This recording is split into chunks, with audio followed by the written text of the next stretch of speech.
আমি কাজ করবো না, আমি কাজ করে দেবো, কোম্পানি অনেক বাড়াবাড়ি হতেছে, মনে হচ্ছে না ম্যানেজারের মারে মাথা ফাটিয়ে বাড়ি চলে যাই। আরে চন্দন ভাই কি হয়েছে?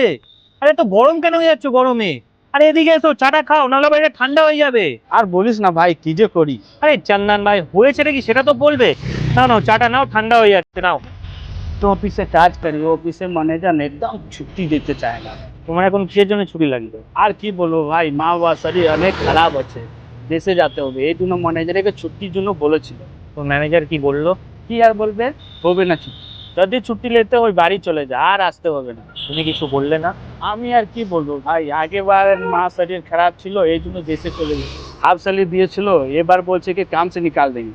তা তুমি কাজটা ছেড়ে কেন দিচ্ছ না? কি করে দেবো বল, আগেবারে বাবা অনেক শরীর খারাপ ছিল, লোনে নিয়ে হসপিটালে ভর্তি করেছি, সেটা এমআই অভি भी दे रहे हैं। তাহলে কি এভাবেই চলতে থাকবে? জানি না। আচ্ছা আকাশ, তুই তো বহুত পড়া লিখা, তুই এই কাজ কেন করছিস? তুই তো ভালো কাজ করতে পারিস। কি করে করব? কেন? ওই ইএমআই। পুরো বার এমআই? কেন থাকতে পারে না? না, তা ঠিক না। তাহলে ঠিকটা কোনটা? প্রত্যেকটা মানুষের জীবনে একটা না একটা ইএমআই জুড়ে আছে। মানুষ যতই চেষ্টা করুক না কেন এগুলো থেকে দূরে চলে যেতে, কিন্তু কোনোদিনও সেটা হয়ে উঠবে না।